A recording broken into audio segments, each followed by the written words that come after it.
Hi everybody, it's Laura King and, well, it's 1:15. I am late even in my own home. But anyway, here I am. Today's topic is on self-regulation skills. I am an occupational therapist. I have been for many years, and I have lots of things that I feel like I can offer to you all. Self-regulation is an area that I've been working with my clients for my entire career, along with trying to integrate those concepts into my own life. And in today's day and age, when things are so challenging and so stressful, and the day of fake news, it's like it can drive us crazy. Or how do we maintain some sense of regulation, some sense of peace? How can we find happiness? Can we find calmness? So I'd like to offer you guys some suggestions today. So my background through my business is Sensory Solutions, Inc.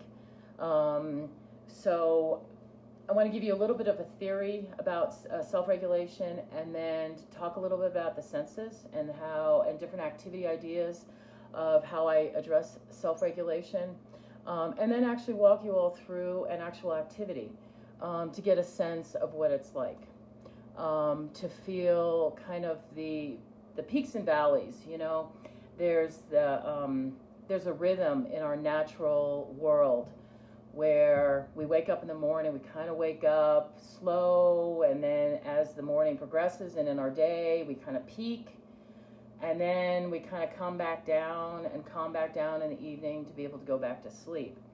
And that's a normal rhythm that in our day-to-day, where we start out slow, we kind of peak and come back down. And then within our days, we have little cycles like that. But what I have found is actually, well, two different things, at least. Some people are unable to really manage themselves. And so when they escalate, they get to it's that point of no return, and then they're off and running, and they really are unable to calm themselves back down. And so the therapeutic process is to try to help that cycle, develop that cycle, so that instead of off and running, the individuals can come back down and calm down. So I want to walk you through that process today. Check my notes here. There's something else I'd like to just mention, is right brain and left brain. We function in a very linear left brain, very, dare I say, masculine, male kind of an energy where it's on or off. And there's a lot of practical applications for that, like writing to me is a very linear process. Start here and you go here. But the right brain, where we have our arts, spirituality, music, those kinds of things, is a very nebulous type of process. It's very cyclic in nature. It's a feminine energy, and women by nature are very cyclic. Men are either on or off, women are cyclic. The masculine energy is on or off. It's very straightforward, it's very linear. It's like a timeline. You start here and you just go straight forward. But the right brain, the feminine energy, is a cyclic mechanism. And so some examples, even, I mentioned the day, the morning, and the peak of the sun, and then the sun going down, and then night is a rhythm. The tides are another type of rhythm in our natural world that's cyclic in nature. And somehow our brains work together, the right and left brain work together. And I think that's so much of the problem today, is we need to have these two different types of energies work together.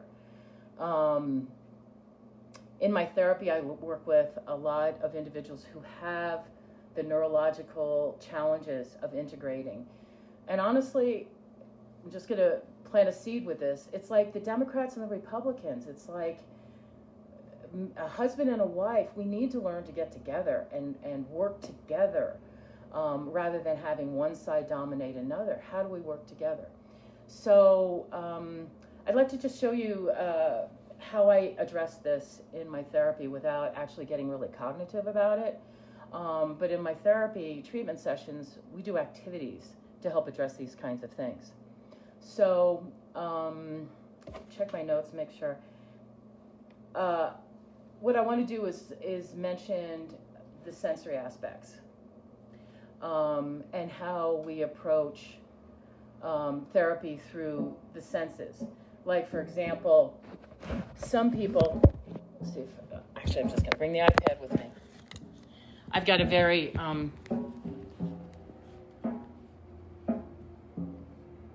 my couch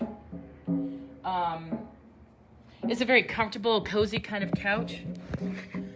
Let's see, I'm going to take the time to do this here because I am sure some of you have kids that love to bury themselves deep into the couch, and you find that these kids are like under the cushions and, you know, burying themselves down. You know, what they're seeking is deep pressure, and it's a tactile sense of that's actually for most people very comforting and calming. So if you see a child doing this, what they might be doing is actually trying to self-regulate. And I guess I want to take a step back. One of the things I want to say is, what is self-regulation? You know, it's to be able to maintain ourselves physically, emotionally, socially, culturally. A little crazy these days. So I think when we're healthy, we can do that on our own. But we definitely need help, and especially like special needs individuals. You know, when you see them burying themselves in your couch, what are they doing? And a lot of people may think that this is a really bizarre kind of a thing, but when you look at it, it actually makes a lot of sense. They're trying to calm themselves down. And I have found that people either gravitate towards a sense of touch for calming, or let me rephrase that. I think we have a propensity as humans to either be a little more on the tactile sense or a little more on the movement sense. So in my evaluations, I look to see what are my clients' preferences. So some people will bury themselves on the couch. Another option, I'll show you. Now, it would have been nice if I had taken the TV off. Yeah. These are the joys of doing things live.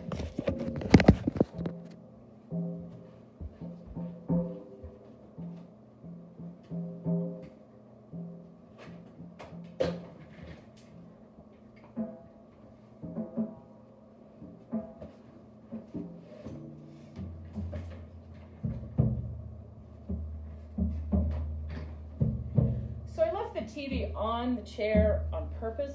I'm not thinking about how I needed it for this other demo, because I wanted to illustrate when you do activities, you got to make sure the place is safe. You know, we're doing a lot of things at home here, and we have to deal with a lot of other people too. But if you're going to do some physical activities, make sure it's safe. So let's move the TV away from the area that we're working in.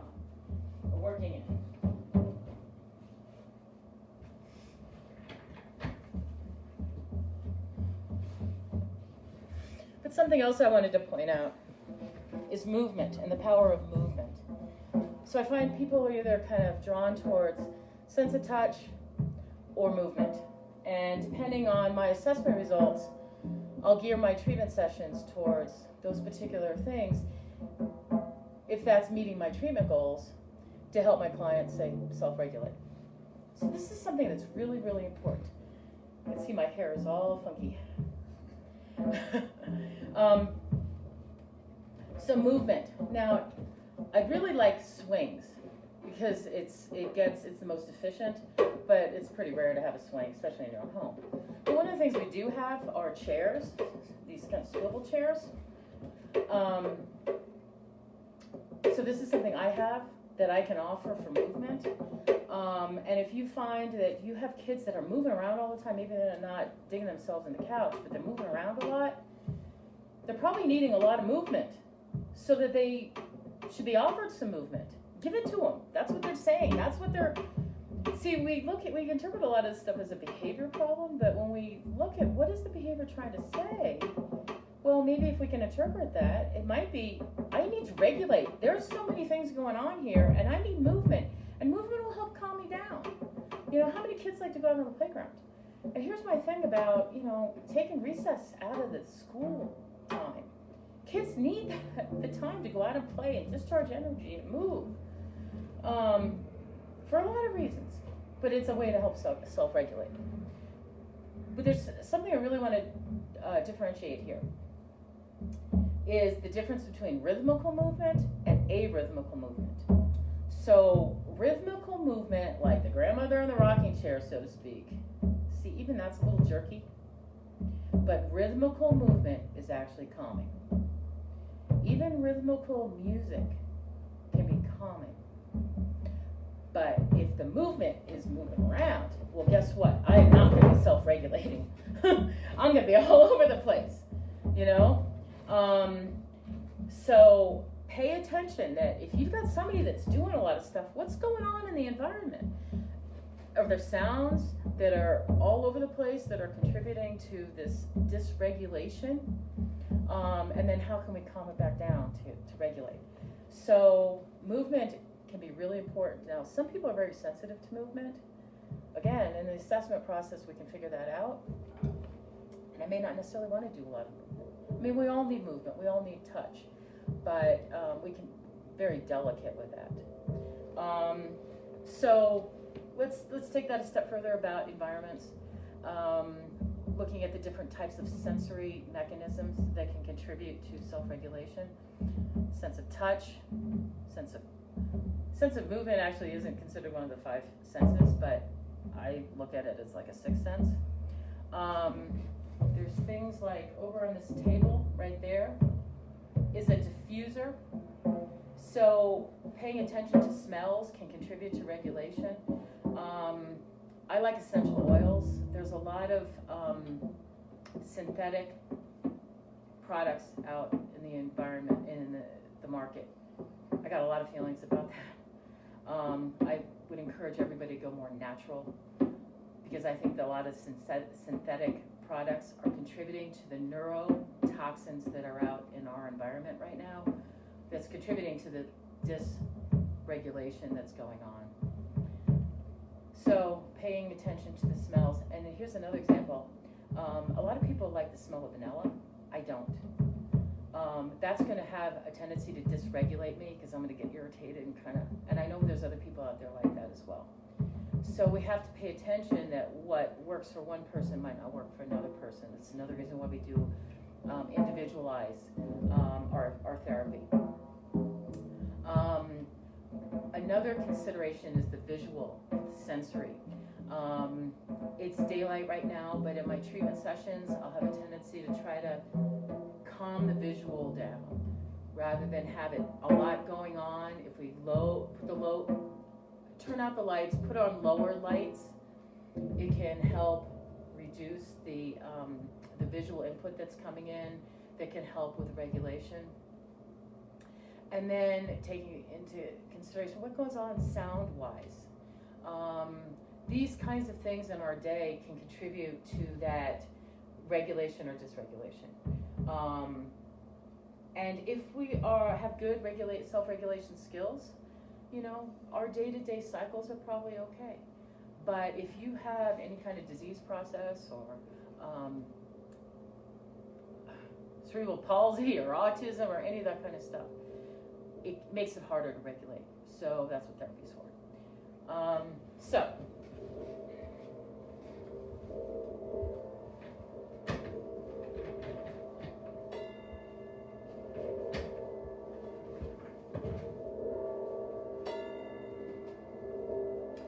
let's go ahead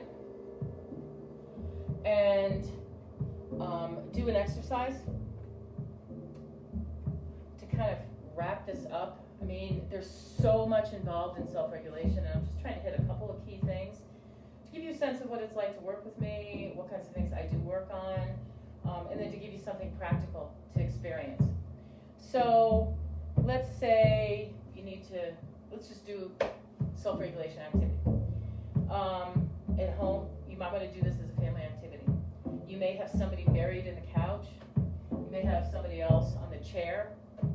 But what about for us adults? From what I've been learning, even just in these times of these Facebook freebies, and then what I've done in my life is just reinforcing the power of meditation and going within. And in my sessions, what I'm going to do with you now is something I've done for years and years and years with all my sessions. Whether it's a child of, say, 4, or adult, or myself, or a parent, we can apply this to ourselves as well. So instead of me burrowing myself in the couch, what I'm going to do is I'm going to look a little more like a yogini.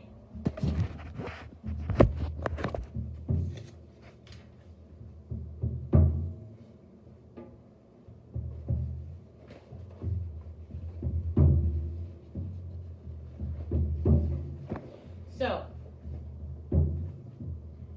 when we want to do some self-regulation, take into consideration the senses.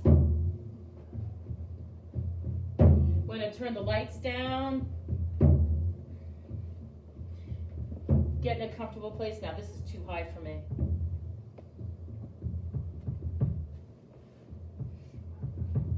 I've got a little bit of a knee issue, so I'm going to get comfortable. And I would be directing my kids to get in the cushions, maybe get under a blanket, get in the rocking chair and start rocking. I'll put on some scent, the essential oils that I know my clients are liking. Maybe put on some soft music. So, let's proceed.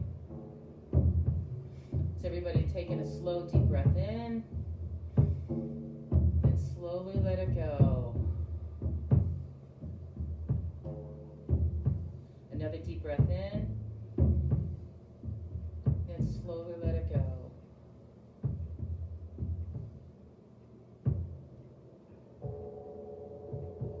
Then I want you to tune into what's going on in your environment. You may feel the couch on your back.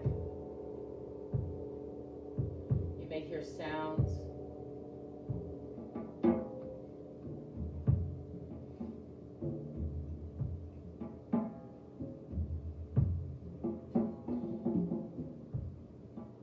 Another deep breath in. Slowly let it go. Just keep it to the heartbeat.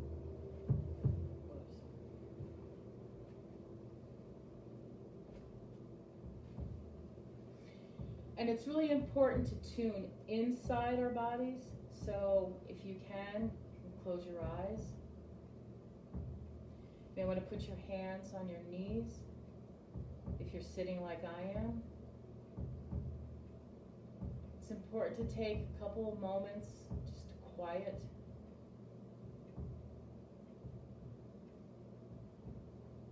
You may feel gentle breezes from the fan, or you may hear sounds from an air conditioner, even the hum from the refrigerator. Just go ahead and take a deep breath in and out. And it's important to know that we are valuable to take this quiet time. It's vital in the busyness of our day to take some time to just quiet down.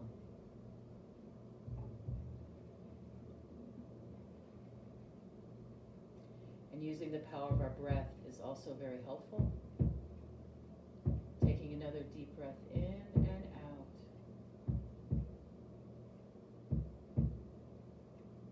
You can take as much time as you need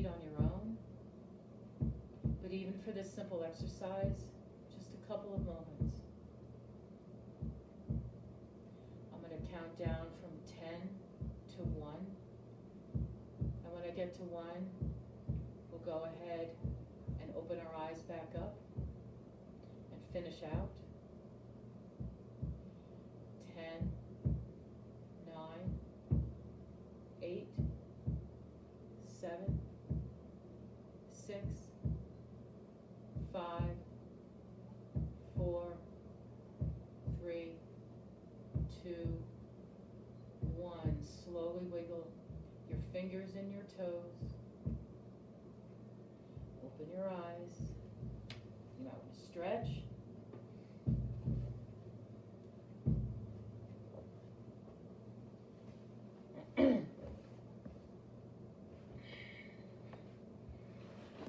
So, I'm hopeful. Adjust this. So, I'm hopeful that you got a sense today, at least a little bit about self-regulation. Kind of did this off the cuff today. Self-regulation involves so many different kinds of things. I'm available for offering therapy, and I can work with you individually. I can work with you as a group to help with self-regulation. In these challenging, stressful times, self-regulation is going to become even more important. I think we're seeing a lot of hot-headedness and people losing it emotionally, and for some good reasons.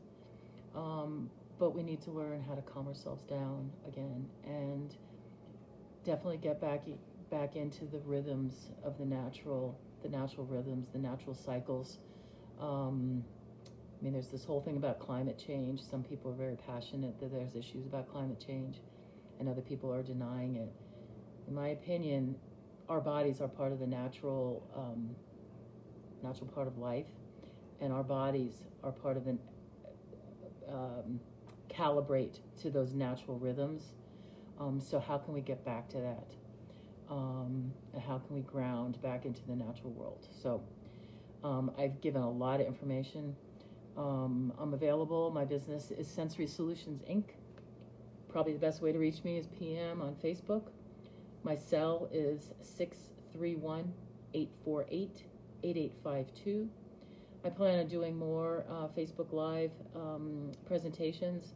Next week, what I'd like to do is range of motion, going away a little bit from more the sensory pieces, or sensory component, but looking at range of motion and flexibility. So I plan on next Wednesday at 1 o'clock. Hopefully I'll be a little more on time. But anyway, be safe, everybody, and let me know if there's anything I can help you out with. I do have a follow-up about balance. From last week, I have a question about older adults and balance. So I'll do a follow-up piece, a quick video on that too, so you can look for that. I think that's about it. You can send me some questions, and we'll go from there. Take good care. Be safe, everybody. Thank you.